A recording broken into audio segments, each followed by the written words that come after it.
Lucy's Moments. Chapter 1. Lucy. My phone rings. I had just been thinking to myself, wouldn't it be nice to not have to deal with rush hour traffic? It's not a number I know. I sigh. Long day. I hope it would be a short call. I was just in the middle of ordering an Uber. Lucy? Uh-huh. I answer, wondering why it was a he, was calling my name with obvious surprise in his voice. I'm 2 streets away from your office. If you're still around and you don't mind, I can give you a ride home. I don't have time to think about the several assumptions made and implied. 2 streets away, a ride home, heck yeah. A few minutes later, I'm waiting outside. Someone waves, but I don't wave back. I look behind me. A girl has to be sure, but he keeps waving. All right, that should be my ride. It's a Mercedes. There's something about me and a Mercedes. It was made for me. I am soon nicely snuggled in the passenger seat. And we are off. There's some traffic, but it's a Mercedes. He changes the radio station. Some news, boring, but who cares? We drive some more, but there's even more traffic. Again, I'm not sweating it. It's a Mercedes. There is this place, he begins. What place? I try not to stare. Have I told you about his eyes? He wears glasses, the nerdy type, so you have to take a closer look. But it's there, with just a little slant to the sides. I'm a bit in awe of his eyes. They serve good food, and this traffic isn't going anywhere. What do you say? All right. He takes the next right turn. A few minutes down some streets, and we seem to have left the relative chaos of everyday life behind. It is a nice place. Rooftop spread. There is a sound of water coming from somewhere, but I can't find where, and this makes the place seem all the more mysterious. I make myself scarce for the first 10 minutes after we arrive, and after we place our order, admiring the posh restroom and staring at myself in the mirror.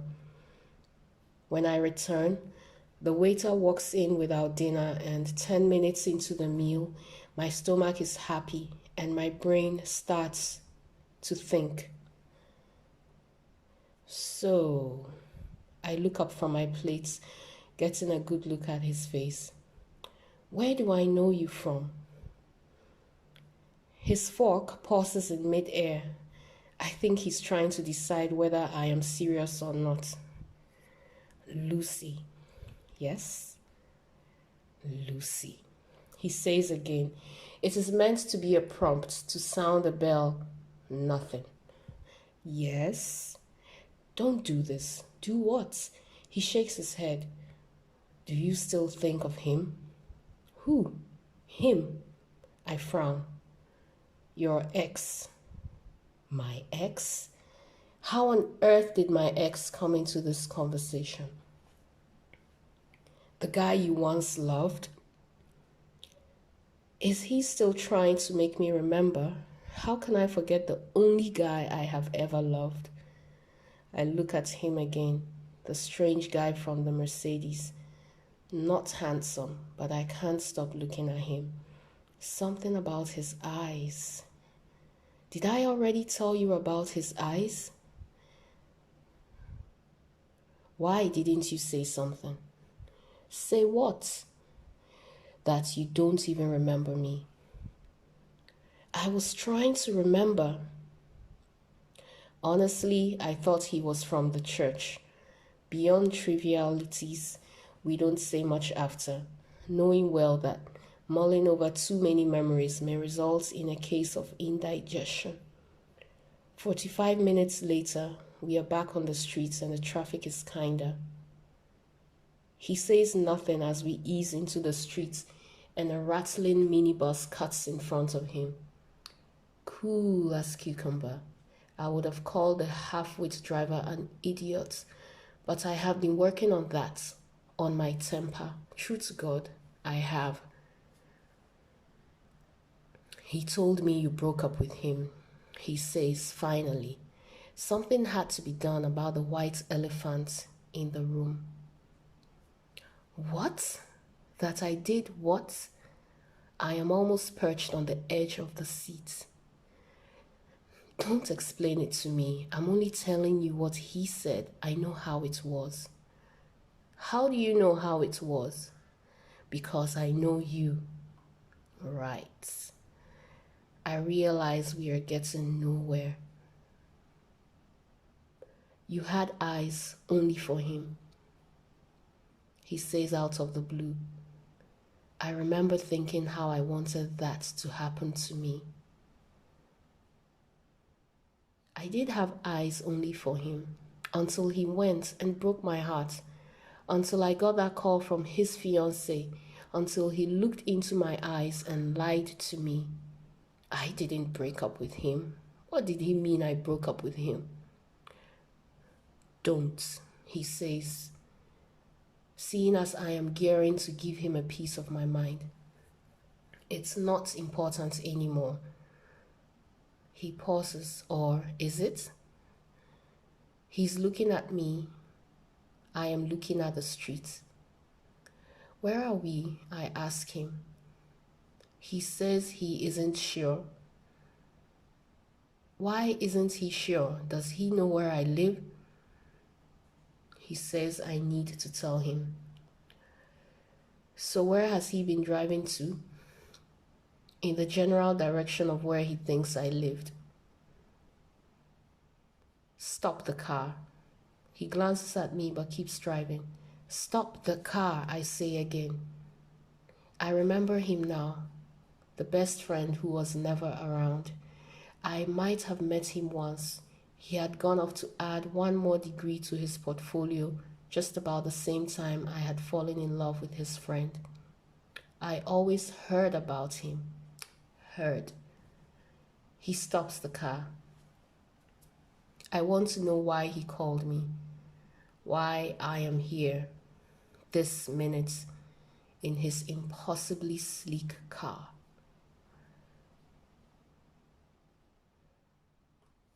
So what did you do? My colleague wants to know. We are about to head home after a long day at work. It's one of those days where I wish there was a guy with a Mercedes to get me home through the traffic. One of those days which makes me remember the one time there was. My colleague, who doubles as my work friend, is intrigued about me and the guy with the beautiful eyes. Of course I didn't get out. What kind of man would let a woman off in the middle of nowhere? Well, he doesn't know you might be a teeny bit crazy. My friend rolls her eyes, eyeing me, trying to figure me out. I'm not crazy, just wildly unreasonable. They sound like the same thing to me. So what happened after he stopped the car? He took me home. And that was it. Obviously, I could figure out why he called me. I even thought I might like him. I already liked his ride. Yes, the Mercedes, but... Well, you know what they say about baggage. You can't check it in if it's overweight. I nodded and smiled, still thinking about his eyes. My phone rings. I hope the Uber driver isn't calling to say he can't find us, my friend says, trying to peer into my phone. I say nothing because it's not the Uber driver. I stare at my screen, wondering what to do. Yes, you guessed right. It's him. Again. What to do about this situation? A day later, I wait as the call goes through. It rings once, twice. I start to panic. I hope no one would pick up, that the answering machine would come on. There is a shuffling sound and then a voice. Faint. I almost end the call, but I don't. After all, I've come this far. Hello? Hi, my voice sounds normal. Good. Hey, Lucy here. I start to try and explain. This might be a bit weird and you may not remember me, but you called me about your husband? Oh, a short, meaningful pause. Obviously, it is hard to forget something like that. And she sounds surprised. No shock there. Lucy, hi. So, quick question. What's up with your husband and his best friend? What do you mean? Are they okay, cool? I don't know what other word to use to describe the relationship between a man and his best friend. I think so, but I haven't seen Kofi in a while. Ah, I see. Thanks. I am about to hang up. Lucy? Yeah. What's going on? It's my turn to pause. How much do I want to say? I met Kofi in town. I see. Another pause, my airtime cruising away on international call time credits. So he's in Ghana already? She wants to be sure. Yes, he is. But he was going to meet us first. She sounds put out, flustered. Maybe something is up. I gotta go, I say. Wait, she says. Uh-oh, I think. Lucy, if you see Kofi again, tell him he needs to call me. I'll sort out the matter personally, but he should get in touch, please. I'll see. Even as I respond, I know I'm not going to. She takes a deep breath. Let me call you back, can I? What have I gotten myself into? Okay. 5 seconds later, a +44 number appears on my screen. Hey, she dives right in. They started this business together, the two of them, about 5 years ago. Partners. It's struggling now. Jojo said Kofi decided to sell out. I didn't understand why, and you know Jojo, he doesn't explain anything. Yes, I knew that about Jojo, my ex who failed to explain he had another woman. But let's go back to what his wife is saying just now. The two of them hardly talked after that. A year ago, I realized that half my savings were gone. I started asking questions. Jojo said he puts it in the business, a business that was failing, but he said not to worry, Kofi was going to bail him out. But it was too late. Jojo was... She paused. Her voice is shaky, overwhelmed. He was diverting the funds. He hasn't told me where they are. So Kofi decided to cut his losses and leave. I talked to Kofi, begged him to come back and help Jojo. He said he would think about it. That was the last I heard from him. Okay, too much information. But now I'm happy that everyone apart from me knows just how much a loser Jojo is. His best friend knows it too. Interesting.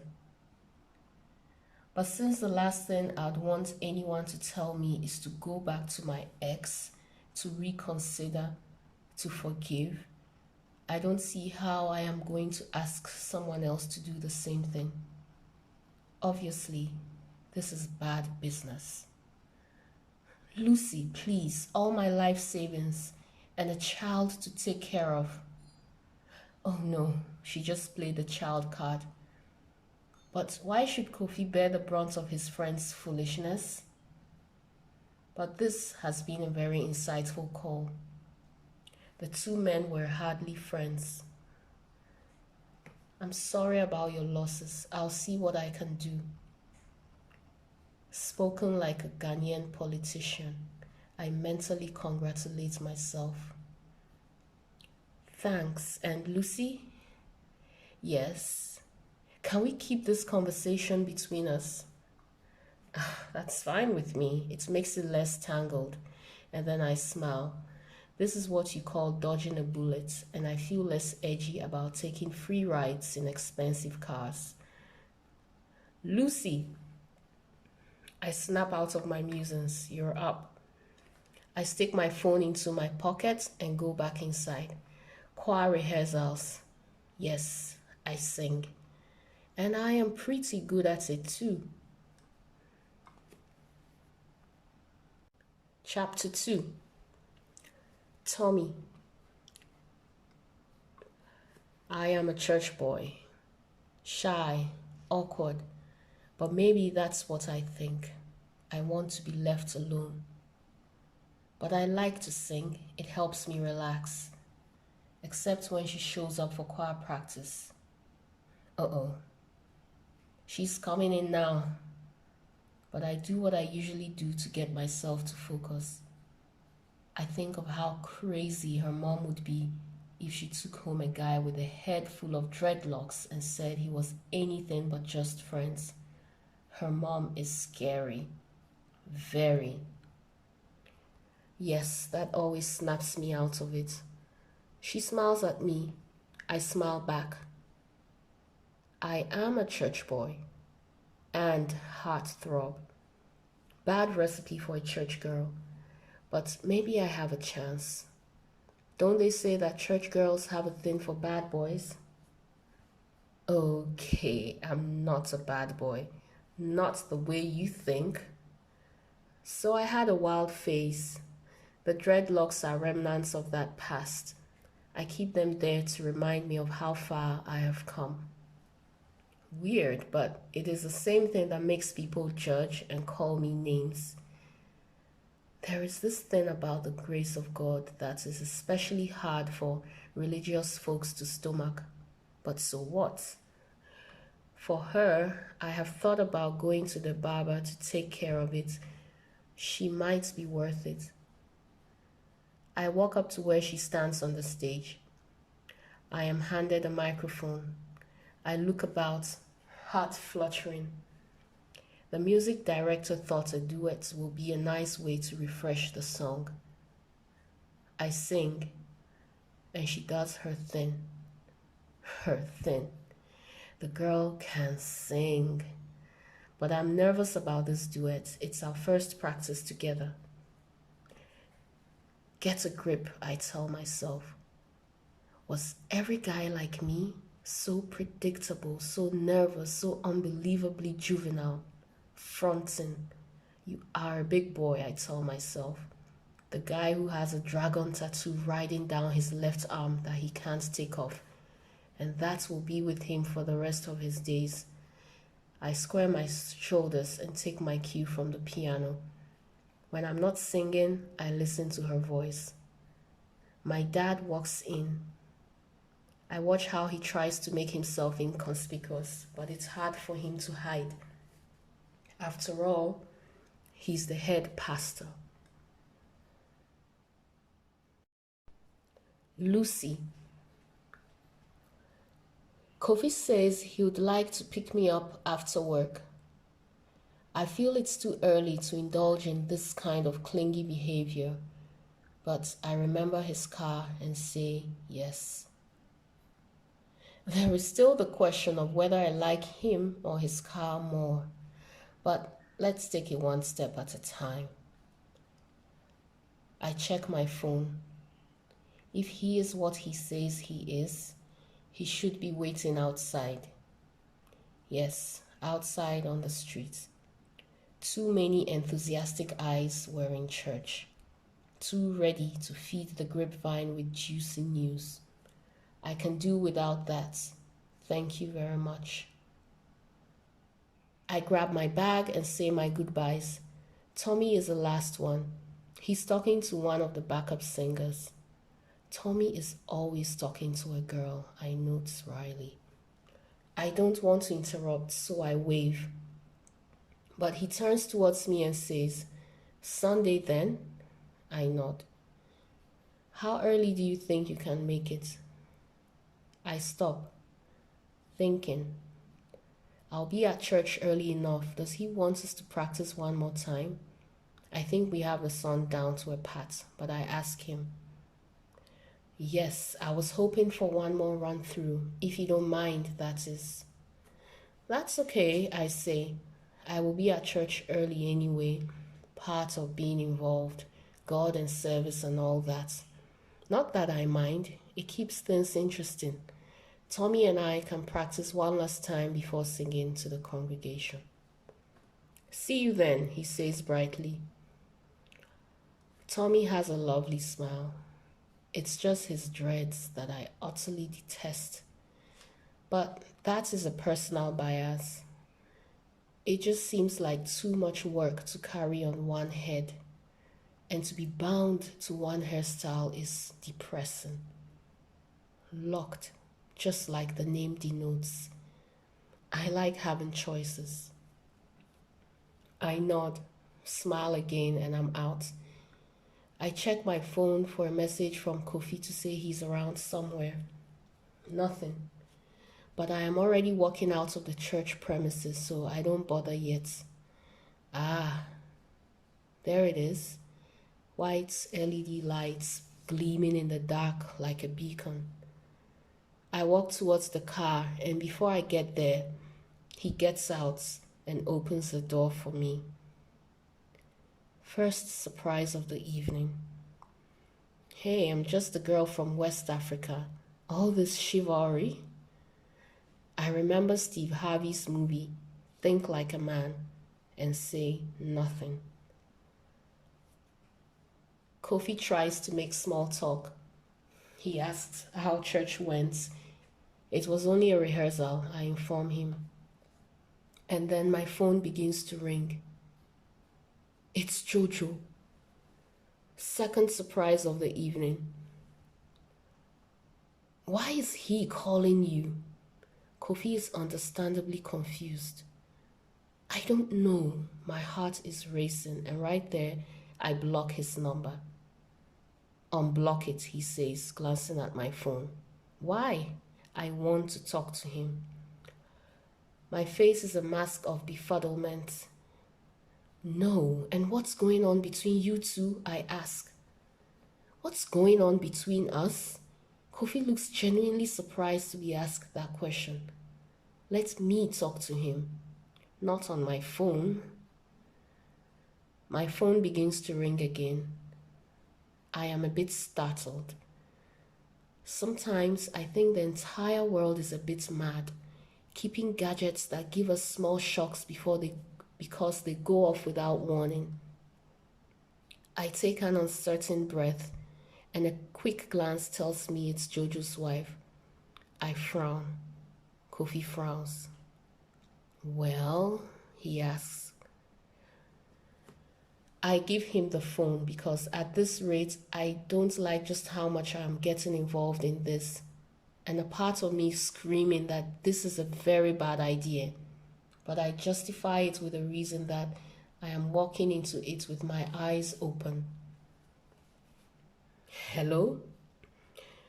Kofi's voice is flat. There's a hard edge I am hearing for the first time. I stare at his profile. It's hard to see his beautiful eyes from this angle. Oh, it's you. His expression softens. I can hear only one side of the conversation. Kofi is still driving, and I am also concerned about the crazy drivers on the road. Shouldn't I be asking you that? He says and listens. He begins to frown even more. She did? Kofi is now looking at me. No, that's all on him. He needs to deal with it. No one buys it anymore. Yes, I know we go way back. There is half a minute more of back and forth between Kofi and Jojo's wife. Then he ends the call and gives me back my phone. He's gripping the wheel tightly, and I have questions I want to ask, but I say nothing. You don't trust me, he says finally, looking at me. I shrug. He stares ahead of him. Are we going to talk about this? He asks a few minutes later. I don't want to. I'm tired, I add, seeing his perplexed look. Tomorrow then? He's hopeful. My phone rings. It's my mom. Hold on, I have to take this. Mom? She wants to know where I am. My mom needs a crate of eggs. I remind her that it's 9:30 at night and I might not be able to get to the kiosk which sells eggs before it closes. She wants me to try. She wants to bake tomorrow. I almost feel like reminding her that she had the option of telling me early in the morning, but I don't. It's my mom. I end the call and look out the window. Suddenly, I wish I was not sitting here in this darn Mercedes with my ex's best friend. I hated complicated, and this sure was getting complicated. Kofi says something, but I pretend not to hear. I am remembering how everyone thought Jojo was the one. My mom, the pastor, my friends, everyone. Until it had gotten real messy. I shuddered. It was madness to even get close to his world again. Madness. I tried to stop this. I needed to stop this before someone got shot. Again. Chapter 3. Kofi. They say I take risks, and generally I am a good risk taker. That's what has gotten me this far. In business, in relationships, in life. And now I am probably taking the biggest risk of my life. My best friend's ex. Well, we are not best friends anymore. After the stunts Jojo pulled, it's a wonder that he has any friends. And of course, I know what they say about picking your friends' damaged goods. But Lucy is anything but. She's exquisite. A big word with a simple meaning. If I have Lucy in my life, everything would be worth it. Except she was Jojo's and now I have to deal with his demons. And truly, I was never really on the scene. I only heard about her like any best friend should and stayed out of the way once I saw what was at stake. But that was easy to do. There were over 3,000 miles between Jojo and his girlfriend in Ghana and me. Until a couple of years ago when he messed up and came scurrying back to the UK, his tail between his legs and a parade of angry women in his wake. I was about to hit the gym when my phone rang. Of all the days to get a call like that, it had to be the day when the city was having its one day of summer. Hey, bro. Jojo had sounded as if he was in the next room. Yo, you back? We reserved the worst of our brand of pigeon for when we talked to each other. Yeah, what up? I did a double take, but only for a second. Jojo should be telling me what's up. Why was he back? You tell me. Charlie, it's been wild, man. For real? Yeah, he drawled. I got baby mama issues. What? This was news to me. Remember Darcy? I frowned. Darcy from university? Were they still on and off? I asked him. She came back. Man, she's driving me crazy. She wants the ring. Shut up. Yeah. There was a pause. Me? I was still trying to figure out where that left him with Lucy, his steady girlfriend, for about a year. So Darcy got a kid? I asked. Nah, Jojo sounded confused. But now I was also confused. You said you got baby mama issues. Nah, not Darcy. Look, man, can we talk? I need a drink like crazy. I frowned. That was not good. Those things were the things we said back in university. Sure, when? Apparently, Jojo was already on the way there. I wasn't pleased I was going to be missing my workout. I loved the way my abs were shaping up, and it wasn't happening because I was sloppy. But my best body needed me, and anyway, it had been a while. In 20 minutes, I was walking up to him in the bar. He was already on his second pint. We thumped and pumped each other's backs and hands like any pair of best friends would. He looked good. He had gained a few pounds, but he looked good. Jollof rice and kinky did that to you, effortlessly. He said the drinks were on him. I decided I would add some chips to give it a foundation. I had never been good at holding any drink. We talked about everything but the baby mama issues he was having. I even gave him a top-line lowdown on how the business was doing. Our business, equal partnership.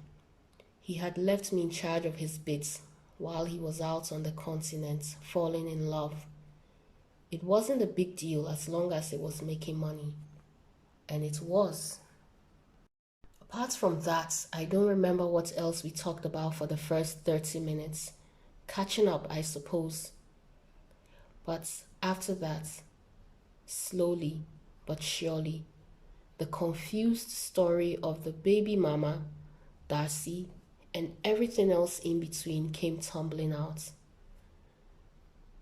Darcy wanted the ring because she felt Jojo had been stringing her along for far too long. She was tired of the whole friends with benefits thing. She was stalking him on Twitter, Facebook, crazy girl Emu. We laughed a bit about that, but I was cringing inside. Why did people not carry signs on them that they were borderline psychos? It would help a great deal. Anyway, Jojo had blocked her everywhere, but there was the baby mama, a Ghanaian, living in Manchester. Old family friend. They had hooked up once and she said she was having his baby. Jojo thought she had been messing with him. He even thought that if it were true, she would be dignified and do the 21st century thing. Keep the baby and give him her last name. But baby mama had called her mother, and her mother had called Jojo's family, and drinks had been exchanged. All the time, Jojo had been in Accra, dating the most beautiful girl in Ghana.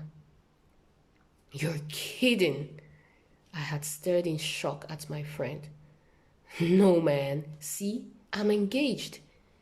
He threw his arms, looking as surprised to be in this situation as I was. And Lucy, I needed to know. That's the worst part of this crazy situation. Baby mama called Lucy. Yup, he adds, nodding at my surprised look. Don't ask me how she got her number, how she even knew. But she calls Lucy, tells her I'm engaged to her, and the next thing I know, there are policemen at my gate. What?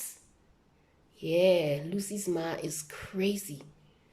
Jojo went silent, staring unseeingly into the half-pint beer glass. I mulled over what he just told me. I realized that the situation was bad.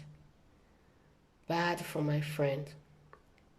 In the end, I ended up paying for everything and his taxi fare too, since he was too wasted to get back home by himself.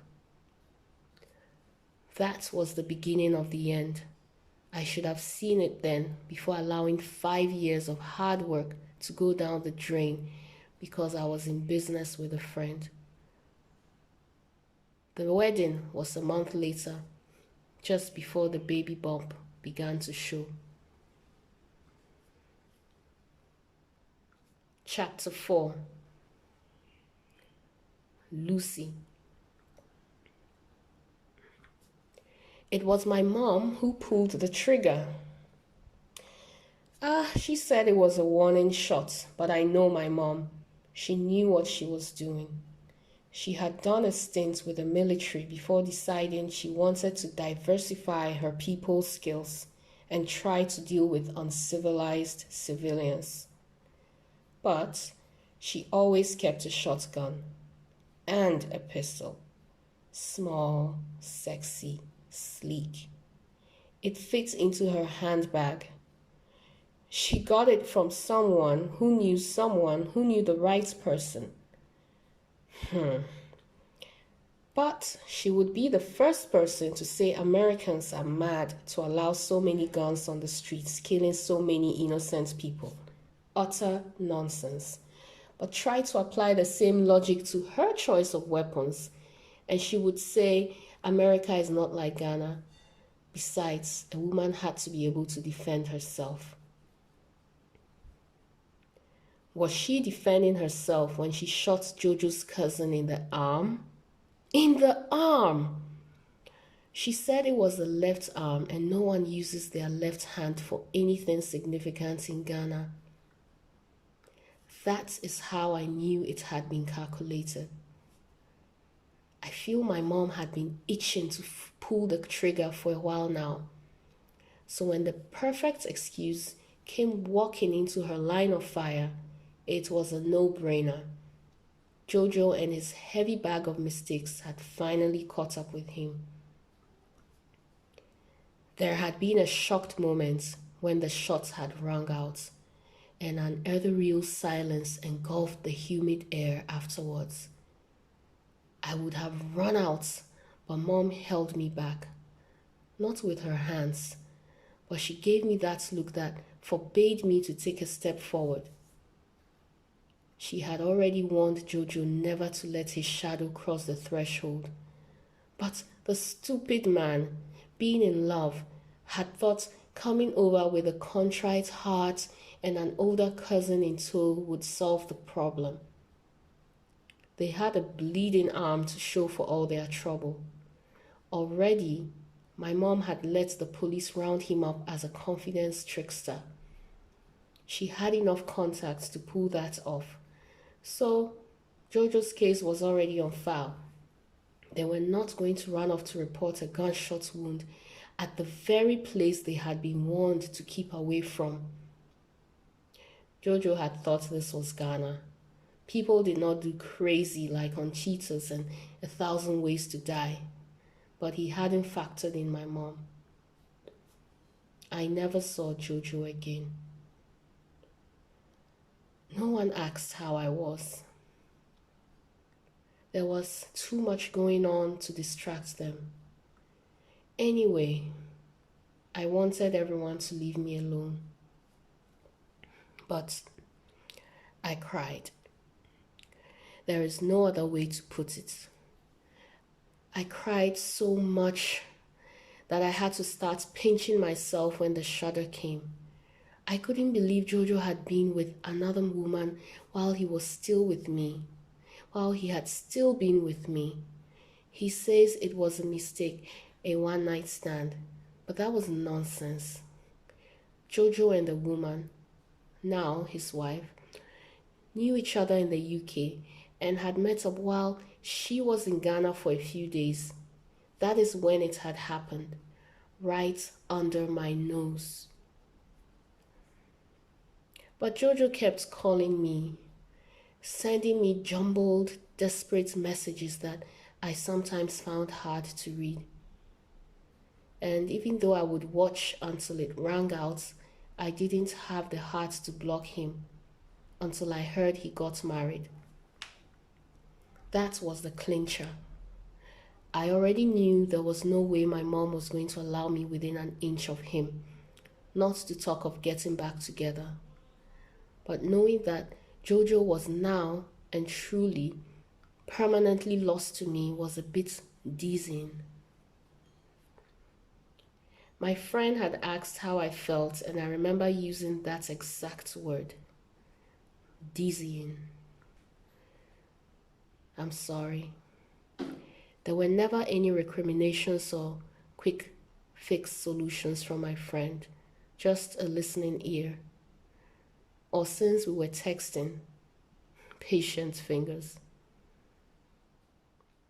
What did I do wrong? I asked, hoping like always that I would discover something I missed so that I would know what not to do the next time I was in a relationship, if ever I was in another relationship. But that was just the pain talking. What do you think you did wrong? Loving him, I typed in reply. That's never wrong. I should have paid attention. You did. You were just blindsided.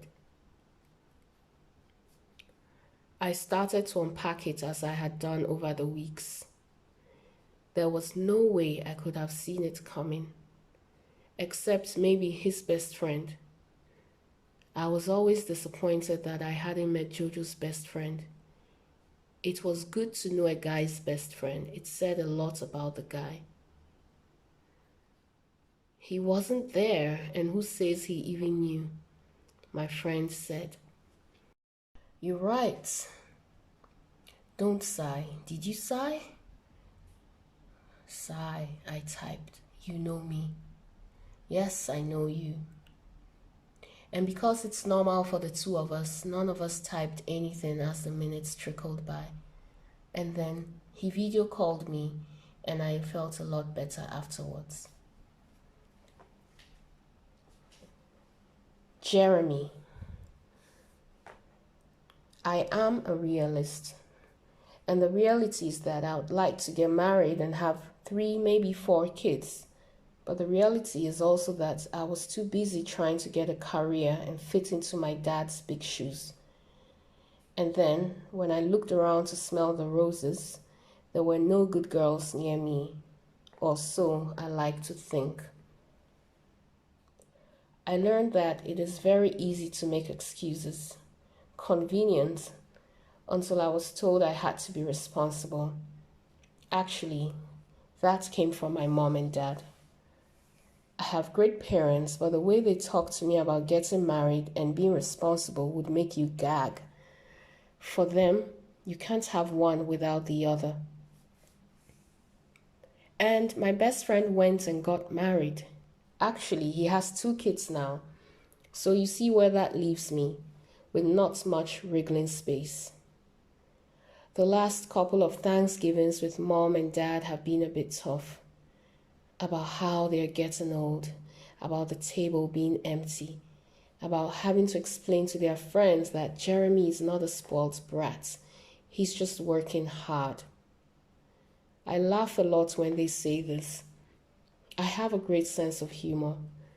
That's what the kids say when we go for camping trips in the mountains. They always scramble to get into my group. So it's not as if I don't like kids. It's just that I want to take my time to have mine. And I need to find a woman first. But here again, my parents say I'm just making excuses. I could have any woman I want. That's what they say. But could I really? I mean, don't we have to click, connect and all that? I want to marry a friend, and of course, it would help if she was hot as well, but maybe I haven't been trying very hard. I tell her this. She laughs at me. She laughs a lot at me. I don't mind. I laugh at her too. But there was a time I couldn't do that. Not when she said her heart was breaking into a million pieces. But since I knew Lucy before her heart had to go into surgery to put it back together again, I am allowed to go back to the event to pick at and joke about it every now and then. I am happy she has gotten over that douchebag Jojo. He always sounded fishy to me, with his forced accents and empty promises. It takes another guy to know when one is faking it. And yes, I checked him out on Facebook. So wannabe. You could even tell what he was up to. So back to making excuses. I am working up one right now in my brain about why I can't join the holiday trip with the guys. Maybe I should use the family excuse? I mull it over and get a bit annoyed at my friends. I had honestly thought we'd all be well into our 30s before any of us settled down. But look at the gang, falling in love before they were even 30 and getting married properly, making everyone proud. Poster boys for the perfect family. So forgive me if I feel I need a different sort of holiday. After all, I am a single guy. I don't need a holiday where I have to babysit my friends' kids. I sigh again. Why the long face? Lucy asks. To go or not to go for a holiday? Don't you have serious problems? I know she's mocking me. It is serious. What would Jesus do? I told you, that doesn't work. Yeah, it's not about doing, it's about what I believe about Jesus. You are my best student yet. She giggles, and for some reason, it doesn't bother me. I wave at her. I'm addicted to FaceTime. She makes a goofy face. It's my turn to laugh. What's the worst thing that would happen? If I go, she means. I'll feel stressed. She looks at me. See, you're not even sure. I'm sure I'll not like it as much as I like talking to you. And I don't have to go anywhere for that. You have a point there. She pauses. Since you don't mind talking to me, not merely that I don't mind, I interrupt her. I like it. Okay, since you like talking to me, I have a question for you. And I know it's going to be something about what she heard on Sunday. We do that a lot. Talk about the Bible, talk about Christianity, talk about Jesus. She had a lot of questions in the beginning. I wasn't surprised. It takes a toll on a person when you suddenly realize that a lot of what we have been taught in church is sometimes a bit flawed, a bit too regimental, too many do's and don'ts. When you put it side by side to the real person of the gospel, it did not wash. I realized it a while ago. She realized it when I talked to her about it.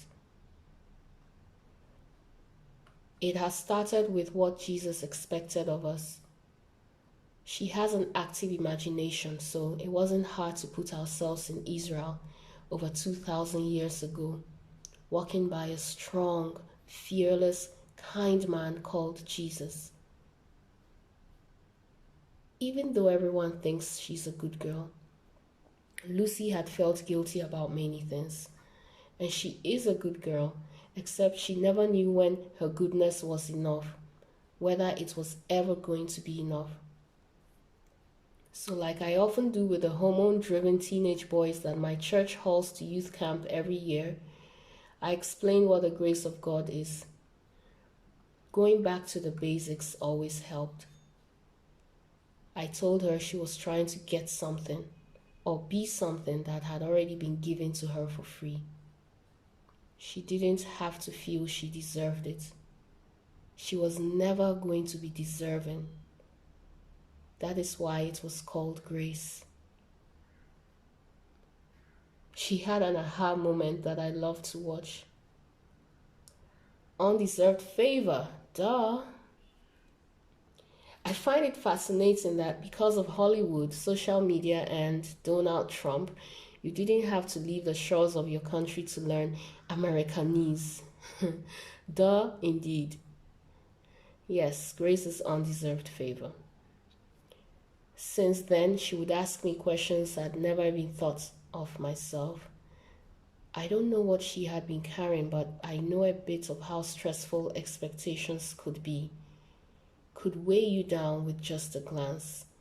And the worst of it is that they often came from family and friends, people who cared for you, making it harder to hide from. I could tell her about my stresses and she could tell me about hers. She is an only child. I am an only child. Between the two of us, there are a lot of unspoken expectations that come from the people who love us most. They are a daily hurdle. We compare notes all the time. We are like the siblings we each never had. But it's weird because we've never met in real life. We are just online friends. This is the Story Lounge. Don't forget to like, subscribe, and share. Do leave a comment if you can. Thank you for listening. See you next time.